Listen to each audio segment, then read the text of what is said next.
Hola, ¿qué tal alumnos? Acá voy a hacer el video explicativo para la segunda clase, que es el sujeto, ¿sí? Ya la clase anterior fue la oración unimembre y bimembre, y vimos que la unimembre es la que no se separa en sujeto y predicado, y la bimembre que se separa en sujeto y predicado.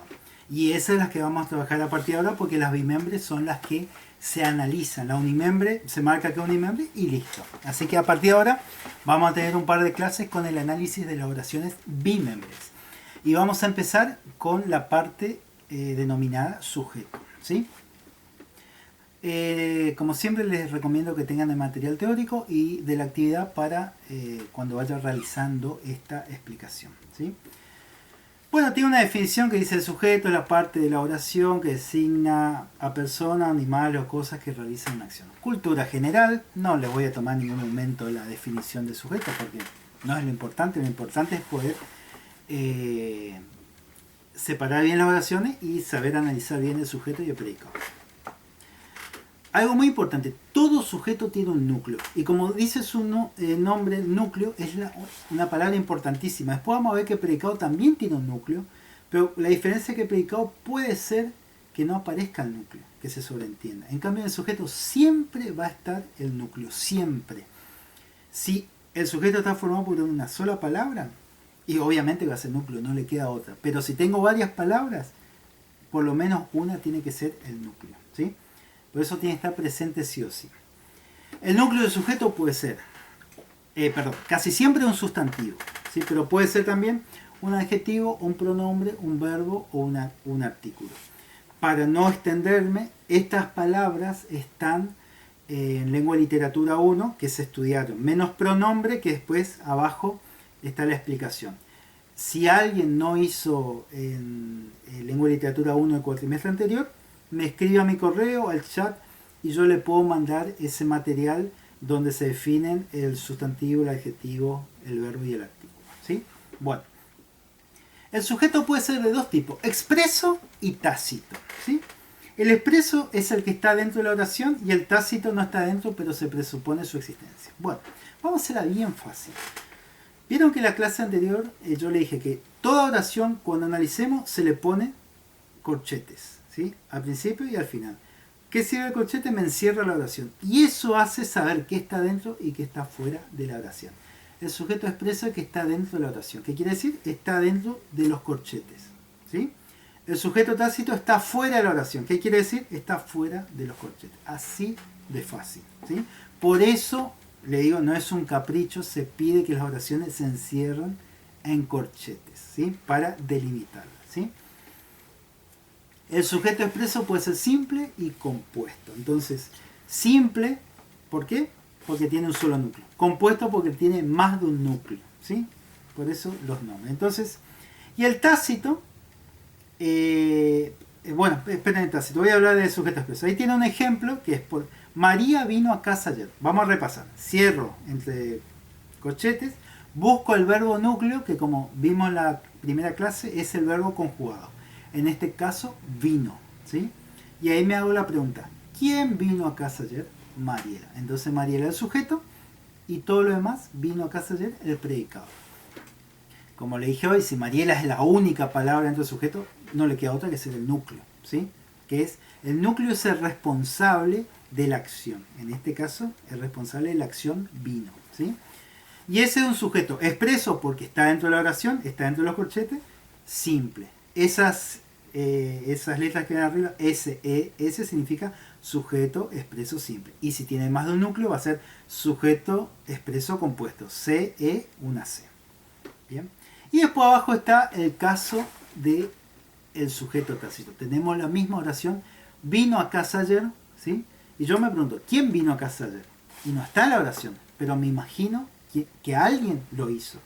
Entonces, ahí abajo les dice que el sujeto tácito se lo reconoce a través de algunos de los pronombres personales. Y entre paréntesis están los pronombres personales, que son conocidos: yo, tú, él, nosotros, vosotros, ellos. Esos son los únicos 6 pronombres personales que existen. Eso sí, el tú puedo usar también el vos o puedo usar usted. Vosotros puedo usar vosotras, pero eso se ocupa solo en España, nosotros ocupamos ustedes. me olvidaba de él, puedo usar ella, y ellos, puedo usar ellas, ¿sí? Entonces, ¿qué hago acá? Vino a casa ayer. ¿Quién vino a casa ayer? Y busco uno de los pronombres, y uno de esos pronombres tiene que pegar de manera musical con el verbo. ¿Yo puedo decir yo vino a casa ayer? No. ¿Puedo decir ellos vino a casa ayer? No. Pero sí puedo decir él vino a casa ayer. Y ahí tengo el sujeto tácito. Y fíjense en la hojita cómo lo marca. Se marca afuera y con una ST. S de sujeto, T de tácito. Y se pone el pronombre que se identificó. El sujeto tácito no es simple ni compuesto. Sujeto tácito y listo. Bien. Después tenemos el tema, y acá se empieza a complicar un poco, modificadores del núcleo de sujeto. Como dice su nombre, modifican algo al núcleo de sujeto. Hay 4 en total. Y es muy importante siempre reconocer el núcleo de sujeto primero, porque yo reconozco el núcleo y entonces todo lo demás que esté dentro del sujeto van a ser modificadores de ese sujeto. Puedo reconocer un núcleo, 2 núcleos, 3 núcleos, ¿sí? Pero lo que no sea núcleo van a ser seguro modificadores del sujeto. Entonces, siempre la recomendación es, cuando analicen oraciones, cierran en corchetes, marcan el verbo núcleo, ahí se hacen la pregunta quién, quiénes o qué realizan la acción. Entonces separan sujeto y predicado. Dentro del sujeto, llamar, reconocen el núcleo y a partir de ahí, ¿cómo es? Lo demás que esté dentro del sujeto va a ser algún modificador del núcleo del sujeto, ¿sí? Bueno, los modificadores del sujeto tenemos 4. El primero, modificador directo, el MD, ¿está? Y dice, está formado por un adjetivo o un artículo. Les vuelvo a decir, si no hicieron lengua y literatura 1 el cuatrimestre anterior, me avisan y yo les puedo pasar material donde están las definiciones de esos tipos de palabras, ¿sí? Ya tenemos un ejemplo que yo le pongo bien simple, el cielo azul, solo la parte del sujeto para no poner toda una oración. Y entonces, cielo, vamos a suponer, el cielo azul está muy lindo hoy. ¿Cuál es el sujeto? El cielo azul. Cielo va a ser el núcleo, ¿sí? El y azul modificador directo, porque el es un artículo y azul un adjetivo. Esos son los modificadores directos. Ahora cuando veamos el modificador indirecto le voy a dar una trampita para poder reconocerlo fácilmente. El modificador indirecto también es muy parecido al directo, pero ¿qué pasa? Está formado mínimamente por 2 palabras. Y la primera palabra siempre es una preposición. A, de, con, hacia, desde, contra. O una preposición que son al y del, ¿sí? ¿Por qué? Ahí tenemos el ejemplo, el caballo de mi tío. Caballo, núcleo, el modificador directo, como vimos. Y de mi tío, el modificador indirecto. ¿Por qué? ¿Quién modifica a caballo? Mi tío. Porque no es cualquier caballo, es de él. Pero yo no puedo decir el caballo mi tío. Ese, mi tío, para engancharlo a caballo necesito, en este caso, una preposición adelante que es de. El caballo de mi tío. Entonces, todo eso de mi tío va a ser el modificador indirecto, ¿sí? Le digo por un error muy común marcar, en este caso de nomás, como modificador indirecto y lo otro ponerle núcleo o lo que sea. Es un error muy común. Porque yo no puedo decir el caballo de solo. Ese de me engancha con otra cosa. En este caso, de mi tío. Y acá le doy una trampita para diferenciar entre modificador directo e indirecto. Ustedes reconocen el núcleo y están en la duda si lo que está ahí al lado del núcleo es directo o indirecto. ¿Cómo se dan cuenta? El directo se llama directo porque no necesita algo que lo una al núcleo. Una sola palabra modifica al núcleo. Y el indirecto sí o sí necesita por lo menos 2 palabras. Y la primera palabra siempre va a ser o una preposición o va a ser una contracción. Entonces, si usted está en el sujeto y ven por ahí una preposición o una contracción, de cabeza seguro hay un modificador indirecto. Y si tiene otra palabra que no es núcleo, está ahí sola, ¿sí? Y no tiene una preposición o contracción adelante, ahí tiene un modificador directo. Trampitas para entender. Acá el tema no es que ustedes aprendan de memoria las definiciones, sino que sepan cuándo puede ser directo o indirecto. Y con estas cosas, si lo saben, está perfecto. Después tenemos la aposición, AP, que es fácil de reconocer porque una de las características es que siempre aparece entre comas. Siempre entre comas está la posición. Esa es una cosa. Y otra cosa es que la posición puede intercambiar de lugar con el núcleo, porque en realidad la posición es lo mismo que el núcleo. simplemente que me lo describe de otras palabras. Ahí tengo el ejemplo que dice, Camila y Lucía, coma, mis hermanas, coma, salieron. En este caso mis hermanas a posición. Primero, porque está entre comas, primero.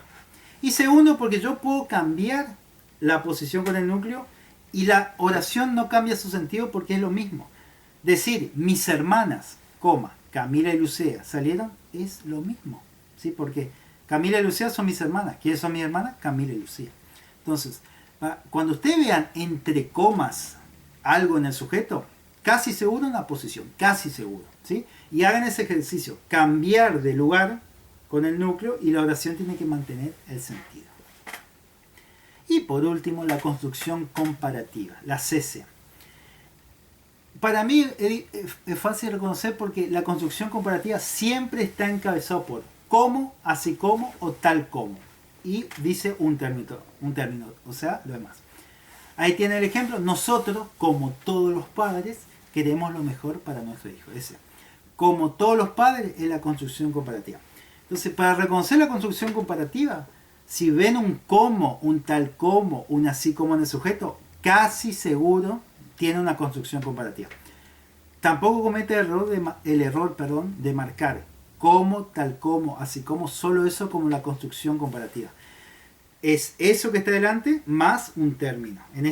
Como en el ejemplo tienen como y tiene que haber algo. Pues yo no puedo decir, por ejemplo, yo soy como y me quedo ahí. No, yo soy como mi papá. Ese como mi papá, la construcción comparativa.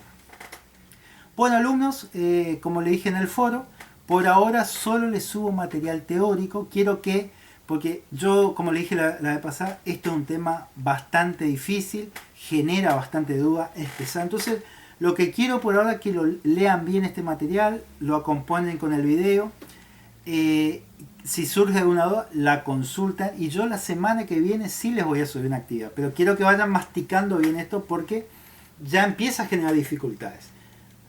Y además después viene el predicado, que ese es mucho más complicado que el sujeto. Por eso, por ahora, esta semana no les subo una actividad. Por otra parte, quiero decirles que si ven que yo hablo muy rápido, si ven que por ahí mis explicaciones no son muy claras, o que no estoy vocalizando bien, por favor me lo digan, ¿sí? Me avisen por correo, me avisen al foro, en el mensaje de la plataforma, o lo están viendo en YouTube y pongan comentarios, háganlo, así yo puedo mejorar, ¿sí? Este recurso para las próximas clases, ¿sí? Y por último, el tema de las actividades, sí, se pone una fecha de cierre. Si ustedes por diferentes motivos no pueden enviar antes de la fecha de cierre, avisen, no hay ningún problema. Comuniquen ya sea a mí, ya sea por los diferentes medios que ya le dije, ya sea a la gente de Buenos Aires, y se le puede otorgar una extensión o me pueden mandar a mi correo. No hay ningún problema. Lo único que le pedimos es que nos avisen porque entonces vemos que hay una preocupación, ¿sí? Porque a todos nos puede pasar. Ustedes, como yo, seguro son penitenciarios, entonces tienen mucho tiempo limitado, tienen diferentes preocupaciones, lo que sea. Pero si se le va la fecha, no hay ningún problema. Avísenos, estén en contacto con nosotros y no hay ningún problema. Se extenderá la fecha o me pueden mandar a mi correo. Lo importante es que no pierdan el cursado y puedan lograr por lo menos el porcentaje mínimo de actividades para aprobar la materia. Muy bien, estamos en contacto. Hasta la próxima clase. Chao.